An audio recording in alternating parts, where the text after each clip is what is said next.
Hi, my name is Bob, better known as Bob Man, and 9 months ago I got 4,849 grafts from Hasson & Wong by Dr. Hasson and his team. Was there any one event or series of events that influenced you to look for a solution for your hair loss?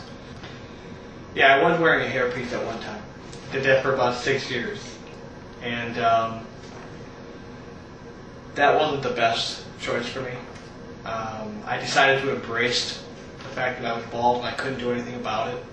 And in a sense, looking back now, I kind of gave up in what I did do, for me.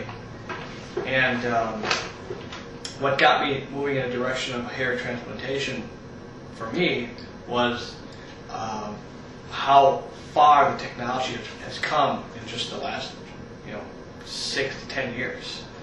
And I came across Hasson & Wong through the internet search. It seemed that Hasson & Wong had much more success with what I wanted to accomplish as an end result. What were your initial impressions of Hasson & Wong? I was in awe just to be here in the first place, because I did research for 2 years, and for like 9-10 months before coming here, I did nothing but I was obsessed with getting through the procedure, and I was excited. When I got here, I just thought everybody was professional. I made my experience great. So Bob, sitting here now 9 months after your surgery, are you convinced you made the right decision in selecting Hasson & Wong, and why? Without a doubt, yes. I know I made the right decision. I knew I was making the right decision 9 months before I even came in, because of all the success that I've seen from Hasson & Wong. 9 months later, I can't even describe I can't even describe how I feel. Obviously, I can't describe the feeling. I mean, it's just I almost have a cockiness to me now that I didn't have before, and it feels good to be able to wake up, take a shower, and actually see hair, my own hair, that I haven't seen for 15 years. So yeah, it's been an amazing transformation. How would you rate the doctor and staff at Hasson & Wong? At any time did you feel uncomfortable about Hasson & Wong? Dr. Hasson was a true professional. He made me feel comfortable. He listened to everything I wanted to do, and together we found the right strategy. The first strategy obviously was to get as much as we could the first time out and focus on the front and top of my head. I was a Norwood 6+, almost a 7, and Dr. Wong and Dr. Hasson both greeted me as if I was a friend, and treated me like a professional, like a patient should be. The biggest complaint about a typical hair restoration that we see a lot of times in the old days and from other clinics is that there isn't enough density. Patients have a need and desire for more hair, and I think you might have touched on this. You're pleased? Are you pleased with the density and the amount of hair that you achieved in the first surgery? Absolutely, absolutely. Okay. In fact, I think that when people see me, it speaks for itself. They first of all can't believe that it's a hair transplant at all, and secondly, they can't believe that it's as well placed as it is. They're used to coming from the plugs and the look of the 90s, where Hasson & Wong have far exceeded that technology. Did you ever feel that Vancouver, British Columbia, Canada was like a long way to travel? Did you figure that maybe I'll consider something closer to where I live for surgery? Well, I'm from the Midwest, and the way I thought about it was this: if I'm going to have something done, and it's going to get done right, I go to the other side of the world to get it done, because it's something that's going to last me the rest of my life.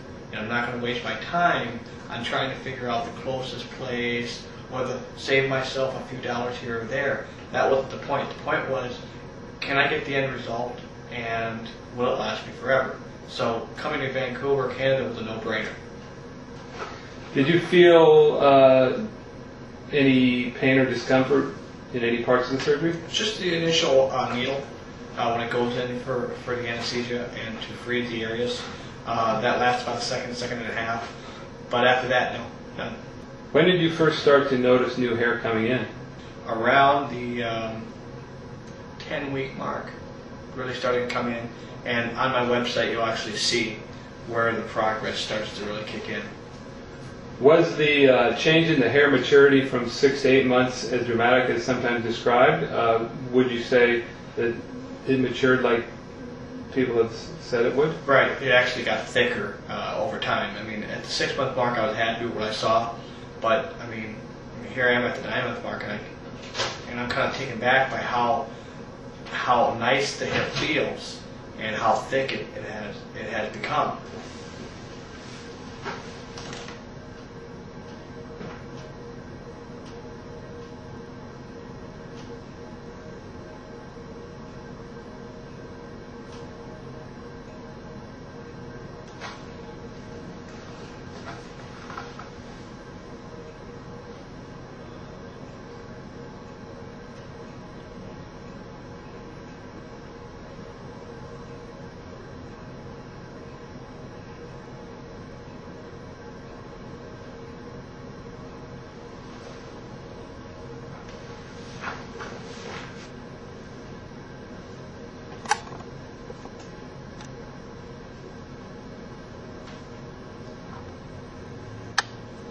What are your goals and expectations for your second surgery that you're going to have tomorrow morning to do a little more work in the crown?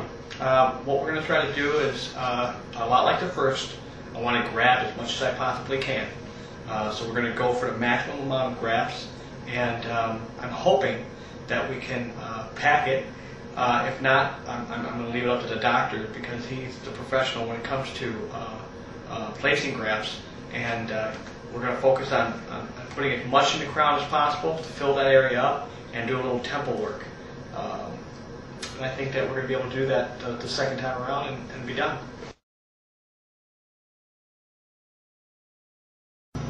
So Bob, you ready for surgery? How do you feel? Feel good. Feel Good? early, but I feel good. I did have a story. Great. I remembered this yesterday after we were done. And before I did my first transplant, I had some before pictures taken. And I went on a dating website. And the dating website gave me about 150 hits. It took about 3 months to get to. After the surgery and after hairs had grown in, around the 15-week or 17-week mark, I had some afterglows. I put those on there. It went from roughly around 200 hits to over 1,100 hits in a matter of a month. So I thought that was kind of funny. I wanted to share that with you.